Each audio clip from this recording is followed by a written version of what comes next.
السلام علیکم ورحمۃ اللہ وبرکاتہ۔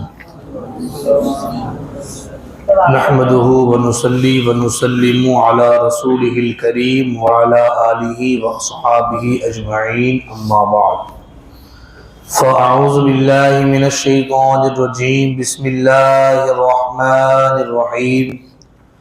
لقد كان في قصصهم عبرة لأولي الألباب، صدق اللہ مولانا العظیم۔ بارگاہ نبی و آل نبی میں عقیدت اور محبت کے ساتھ درود پاک کا نذرانہ پیش فرمائیں۔ اللہم صلی علی سیدنا و مولانا محمد معدن الجود والکرم، منبع العلم والحلم والحکم، وآلہ واصحابہ وبارک وسلم۔ وَكَذَلِكَ يَجْتَبِيكَ رَبُّكَ وَيُعَلِّمُكَ مِن تَأْوِيلِ الْأَحَادِيثِ، اور یوں ہی تیرا رب تجھے چن لے گا اور تجھے خوابوں کی تعبیر کا علم عطا فرمائے گا۔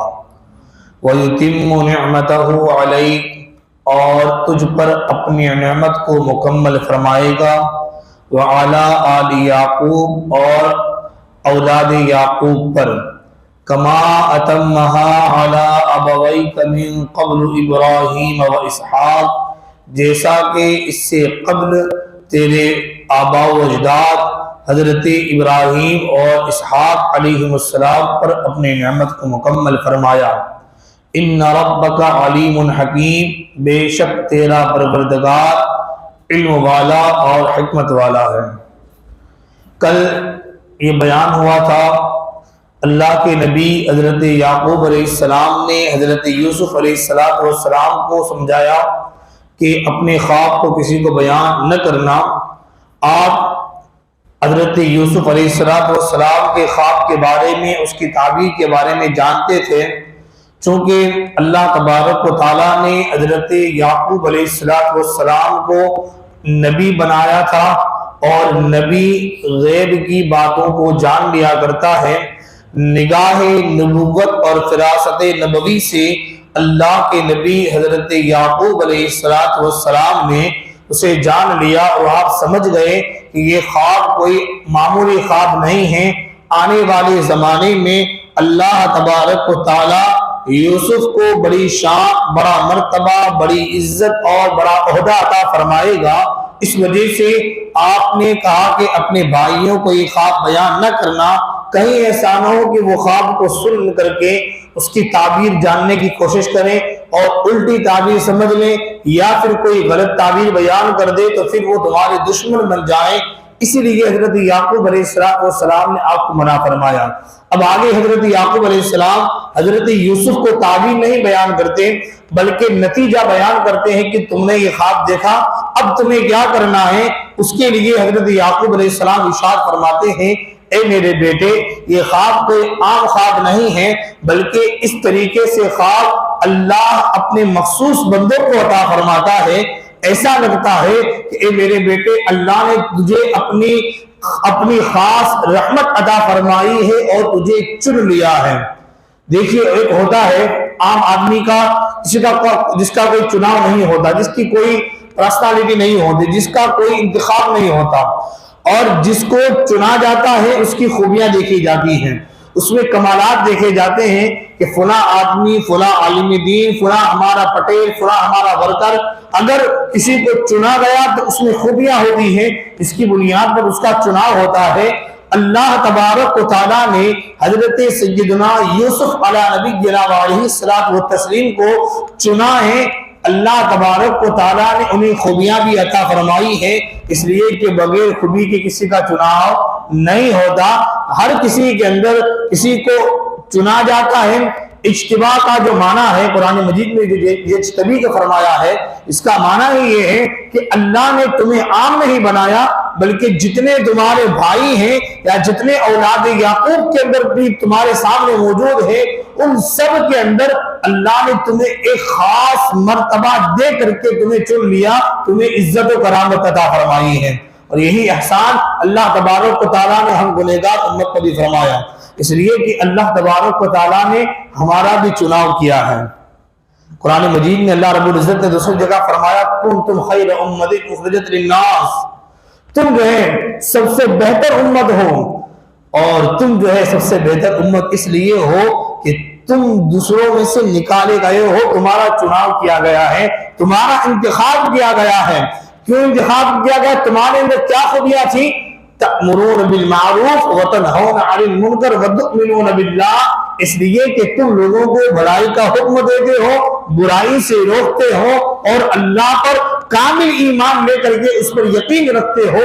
اللہ نے ان خوبیوں کی وجہ سے اس امت محمدیہ صلی اللہ تعالی علیہ وسلم کو چنا اور اس کو وہ مرتبہ عطا فرمایا جو اس سے پہلے کسی امت کو عطا نہیں ہوا۔ جو خوبیاں اللہ تبارک و تعالیٰ نے اس امت کو عطا فرمائی، جس کی خوبیوں کو دیکھ کر کے ایک دو نبی ہیں جن کے بلکہ 12 انبیاء وہ ہیں جنہوں نے یہ دعا کی کہ اللہ ہمیں امت محمدیہ میں پیدا فرما، ہمیں امت محمدیہ کا شرف عطا فرما، یہ انہوں نے دعا فرمائی ہے۔ پتا چلا اللہ تبارک و تعالیٰ نے ہمارا بھی چناؤ کیا ہے، ہمارا بھی سلیکشن کیا گیا ہے، ہمارا بھی انتخاب کیا گیا ہے۔ اب انتخاب کیا ہے تو ہماری ذمہ داری بھی اس اعتبار سے بڑھ جاتی ہے، ہمیں بھی چاہیے کہ اس انتخاب کو سمجھیں۔ حضرت یوسف علیہ السلام کے بارے میں حضرت یعقوب کہتے ہیں کہ تیرے رب نے تیرا انتخاب کیا ہے، رب تبارک و تعالیٰ تجھے چن لے گا، تجھے مرتبہ دے گا۔ اس سے مراد حضرت یعقوب علیہ السلام کی وہ تعبیر ہی تھی، اس کی طرف اشارہ تھا کہ آنے والے زمانے کے اندر اللہ تبارک و تعالیٰ تمہیں نبوت بھی عطا فرمائے گا، نبوت کے ساتھ بادشاہت بھی ملے گی، سیاست بھی ملے گی، تخت و تاج بھی ملے گا، اور اللہ تبارک و تعالیٰ تمہیں بہت کچھ عطا فرمائے گا، لیکن اس سے پہلے تمہیں بہت کچھ برداشت بھی کرنا ہوگا۔ اب دیکھیے رب تبارک و تعالیٰ اللہ کے نبی حضرت یعقوب کہہ رہے ہیں کہ ایک بات تو یہ ہے کہ اللہ تمہیں چن لے گا، دوسری بات یہ ہے کہ چنے گا کیسے؟ تو چننے کی بہت ساری ریزن ہوتے ہیں، لیکن ان میں جو اہم ریزن ہوتا ہے اس کا ذکر حضرت یعقوب نے فرمایا وَيُعَلِّمُكَ، اللہ تجھے علم عطا فرمائے گا۔ کیا عطا فرمائے گا؟ علم عطا فرمائے گا۔ ہر کسی کا سلیکشن آدمی جہالت کی وجہ سے نہیں کرتا، آدمی کے اندر ہنر، ایجوکیشن، علم اگر ہو تو اس کا چناؤ کیا جاتا ہے۔ جاہل کو کوئی پسند نہیں کرتا، آپ عالم کو پسند کرتے ہیں کہ وہ دین کے مسائل کو جانتا ہے، آپ انجینئر کو پسند کرتے ہیں کہ وہ عمارت کے بنانے کے اصول و قواعد کو جانتا ہے، آپ جو ہے کسی بھی آدمی کو پسند کرتے ہیں تو اس کے ایجوکیشن، اس کے علم اور اس کی صلاحیت کی بیس پہ پسند کرتے ہیں۔ اللہ رب العزت نے سب سے پہلے حضرت یوسف علیہ السلام کو جو چنا اور حضرت یعقوب علیہ السلام نے جو ریزن بیان فرمایا وہ بھی علم ہی عطا فرمایا، اس لیے کہ اللہ جاہل کو کبھی چنتا نہیں ہے، اللہ ہمیشہ پسند فرماتا ہے، علم والے کو پسند فرماتا ہے۔ جس کے پاس علم ہے وہ اللہ کے نزدیک محبوب ہے، جو عالم ہے اللہ اسے پیار بھی کرتا ہے۔ اسی وجہ سے رب نے فرمایا سب تو ہے اپنی جگہ پر، سب کہتے ہیں کہ ہم اللہ سے ڈرتے ہیں، سب کا دعویٰ ہے کہ ہمیں خدا کا خوف ہے، لیکن رب کہتا ہے کہ ہر ایک کا دعویٰ صحیح نہیں۔ انما یخشی اللہ من عبادہ العلماء، اللہ کے بندوں میں صرف اللہ سے علم والے ہی ڈرتے ہیں، بے علم کبھی اللہ سے ڈرتا نہیں ہے۔ جو جانتا ہے اللہ کے عذاب کو، اللہ کے احکام کو، اس کے غضب کو، اس کی رحمت کو جانتا ہے، وہ اس کے عذاب سے ڈرتا ہے، اس کی رحمت کی امید کرتا ہے۔ پتا چلا سب سے پہلا ریزن اگر کسی کے سلیکشن کا ہے، کسی کے چناؤ کا ہے، وہ ہے علم۔ اللہ کے نبی حضرت یعقوب علیہ السلام نے حضرت یوسف سے کہا اللہ تجھے علم دے گا۔ کون سا علم دیا گیا حضرت یعقوب یوسف علیہ السلام کو؟ اس سے پہلے بھی میں نے ذکر کیا تھا، اللہ تبارک و تعالیٰ نے حضرت یوسف علیہ السلام کو امور سیاست اور ملک چلانے کا بھی علم عطا فرمایا، اور بالخصوص اللہ تبارک و تعالیٰ نے علم تعبیر جو ہے حضرت یوسف علیہ السلام کو عطا فرمایا۔ اور آپ کے بعد حضرت یوسف علیہ السلام کے بعد بنی اسرائیل میں ایک نبی ہے جن کا نام ہے حضرت سیدنا دانیال علیہ السلام۔ ان دانیال علیہ السلام کو بھی علم تعبیر عطا فرمایا گیا، لیکن سب سے زیادہ اگر کسی کو انبیاء کے اندر ہمارے آقا علیہ السلام کے بعد علم عطا فرمایا گیا علم تعبیر، خوابوں کے تعبیر کا علم جو عطا فرمایا گیا وہ حضرت یوسف علیہ السلام کو عطا فرمایا گیا۔ اس لیے فرمایا کہ اللہ تجھے خوابوں کی تعبیر کا علم دے کر کے چنے گا اور تجھے یہ علم بھی عطا فرمائے گا۔ اور تیسری چیز حضرت یعقوب نے ارشاد فرمائی اور کمال کر دیا اس جملے کے اندر، قرآن کے اس جملے میں قربان جاؤ، اللہ اکبر، قرآن کہتا ہے وَيُتِمُّ نِعْمَتَهُ عَلَيْكَ، سبحان اللہ، اللہ اپنی نعمت کو تجھ پر مکمل فرمائے گا۔ کیا کرے گا؟ اللہ اپنی نعمت کو تجھ پر مکمل فرمائے گا۔ اس نعمت سے کیا مراد ہے؟ پہلے تو یہ سمجھنا ہے اللہ نے کون سی نعمت حضرت یوسف پہ مکمل کرے گا۔ علماء نے فرمایا کہ اس سے مراد نبوت ہے، یا علماء نے فرمایا کہ اس سے مراد عزت و کرامت ہے۔ دونوں معنی مراد دیے جا سکتے ہیں، اس لیے کہ انسانی کمال یہ ہے کہ اللہ اسے چن کر کے نبوت عطا فرما دے، اس لیے کہ تمام مراتب میں سب سے بڑا اگر کوئی مرتبہ انسان کے لیے ہے تو وہ پھر ہے نبوت کا مرتبہ، اس کے بعد رسالت ہے، لیکن نبوت کا مرتبہ انسانیت کے اعتبار سے سب سے اونچا مرتبہ ہے۔ اللہ ہر کسی کو نبی نہیں بناتا، اللہ جسے چاہے اپنی مرضی سے، واللہ یختص برحمتہ من یشاء۔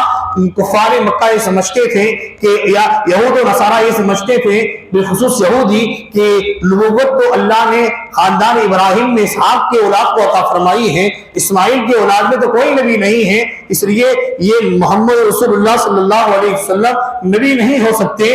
لیکن ان عقل کے اندر کو پتا نہیں تھا کہ نبوت میرے اور آپ کے گھر کی چیز نہیں ہوتی، نبوت کوئی کارخانے میں نہیں بنتی، نبوت کوئی بازار میں بکنے والی چیز نہیں ہے، نبوت جو ہے وہ ریاضت اور عبادت سے حاصل نہیں کی جاتی، نبوت وہ چیز ہے کہ اللہ اپنی رحمت سے جسے چاہے عطا فرما دیتا ہے، کسی کے لیے خاص نہیں ہوتی۔ اسی طرح ایک بات اور بھی یاد رکھیے گا، کچھ لوگ یہ سمجھتے ہیں کہ آدمی عبادتیں کر لیتا ہے تب جا کر کے اسے ولایت ملتی ہے، یہ بھی کوئی فائنلی بات نہیں ہے۔ اللہ جسے چاہے اسے ولایت بھی عطا فرمائے، اللہ جسے چاہے اسے اپنا برگزیدہ بندہ بنا لے، اس لیے کہ عبادتیں کرنے والا تو وہ بھی ہے جسے ہم اور آپ مردود بھی کہتے ہیں، اس سے زیادہ کی عبادت ہم میں سے شاید کسی نے کی ہو۔ اس نے تو اتنی عبادت کی کہ 60,000 سال قریب علماء کی روایت کے مطابق اس نے عبادت کی ہے۔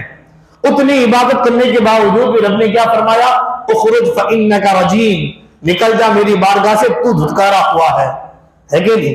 پتا چلا عبادت یہ محض عبادت ہی معیار نہیں ہے ولایت کے لیے، ولایت کے لیے اللہ رب العزت کا سلیکشن معیار ہے۔ اللہ جسے انتخاب کر لے اسی کا سلیکشن نبوت کے لیے بھی ہوتا ہے، اللہ جسے سلیکشن کر لے اسی کا سلیکشن اللہ ولایت کے لیے بھی فرماتا ہے۔ ہر کسی کو نبوت، ہر کسی کو ولایت عطا فرمائی نہیں جاتی۔ بعد میں جو آنے والے کہتے ہیں کہ اللہ نے جو ہے نبوت تو ہم کو دی ہے، نہ یہ ہے نہ وہ ہے، نہ جس نے معاذ اللہ اس خبیث جس نے جو ہے گستاخی کی، جس کا نام جو ہے مرزا غلام احمد قادیانی، اس خبیث نے جو ہے براہیم اپنی کتاب میں براہیم قادیانی لکھا، وہ کہتا ہے کہ معاذ اللہ رب العالمین، نبوت جو قرآن میں جس کے احمد کا نام آیا ہے، عیسیٰ علیہ السلام نے جو احمد کا تذکرہ فرمایا ہے، وہ احمد تو میں ہی ہوں معاذ اللہ، لیکن اس مرحوم کو پتا نہیں اللہ رب العزت نے اپنے نبی کے اوپر نبوت کے دروازے کو بند فرما دیا ہے۔ آمینہ کے لال کے بعد اب کوئی نبی آ سکتا، اب کوئی نبی آ سکتا نہیں ہے۔ اللہ تبارک و تعالیٰ نے خاتم النبی کی میرے آقا کو بنا کر کے مبعوث فرمایا ہے، اس لیے فرمایا اللہ تجھے چن لے گا اور اللہ تبارک و تعالیٰ اپنی نعمت نبوت کو تجھ میں مکمل فرمائے گا۔ کما اتمہا علی ابویک من قبل ابراہیم و اسحاق، جیسا کہ اللہ تبارک و تعالیٰ نے اپنی نعمت یعقوب اور اسحاق اور ابراہیم پر مکمل فرمائی، جس طرح اللہ تبارک و تعالیٰ نے یوسف تمہارے والد کو نبوت یعنی یعقوب علیہ السلام کو نبوت دی، تمہارے دادا حضرت اسحاق کو، تمہارے پر دادا حضرت ابراہیم علیہ السلام کو اللہ تبارک و تعالیٰ نے نبی بنایا اور ان کے اوپر اپنی نعمتیں مکمل فرمائی، ان کے امتحانات لیے، امتحانات میں انہوں نے کامیابی حاصل کی، اللہ نے انہیں درجے عطا فرمائے، ابراہیم علیہ السلام کو خلت عطا فرمائی، اسماعیل علیہ السلام کو اپنی بارگاہ کے اندر ذبیح اللہ کا مقام عطا فرمایا، اسحاق کو بھی اللہ تبارک و تعالیٰ نے بڑے اونچے مقام عطا فرمائے۔ اللہ تبارک و تعالیٰ اسی طریقے سے تمہیں بھی جو ہے بڑے مقام عطا فرمائے گا اور تمہیں بھی اللہ تبارک و تعالیٰ نعمتوں سے مالا مال فرمائے گا۔ یہاں سے علماء نے ایک بات جو ہے اخذ فرمائی، اور علماء فرماتے ہیں کہ حضرت یوسف علیہ السلام نے اپنی نعمت کی تکمیل کو اپنے باپ دادا کی نعمت پہ قیاس کیا اور کہا کہ جس طرح تمہارے باپ دادا کو اللہ نے نعمت دی اللہ تمہیں بھی دے گا، وہ عزت والے تھے اللہ تمہیں بھی عزت عطا فرمائے گا۔ عام طور سے ہوتا یہی ہے کہ جو ہے نیک لوگوں کے گھر میں نیک اولاد ہی پیدا ہوا کرتی ہے، عام طور سے یہ ہوتا ہے، کوئی ضروری نہیں ہے، لیکن گھر کا ماحول جیسا پاکیزہ ہوتا ہے، گھر کے لوگ جتنے اچھے ہوتے ہیں، اسی طریقے سے گھر میں پلنے والا بچہ اولاد بھی اسی تربیت کے مطابق پلتی بڑھتی ہے اور اسی تربیت کے مطابق آگے بڑھ کر کے اس کے اخلاق بھی اچھے ہوتے ہیں، اس کا کردار بھی ستھرا ہوتا ہے اور اس کے کردار کے اندر پاکیزگی بھی آیا کرتی ہے۔ یعنی یہ کہ اگر کوئی گھر کا ماحول والدین اچھے ہیں تو پھر جو ہے گھر کا ماحول بھی اچھا۔ حضرت یوسف علیہ السلام سے یعقوب علیہ السلام نے کہا کہ تمہارے باپ دادا اچھے ہیں تم بھی اچھے رہو گے۔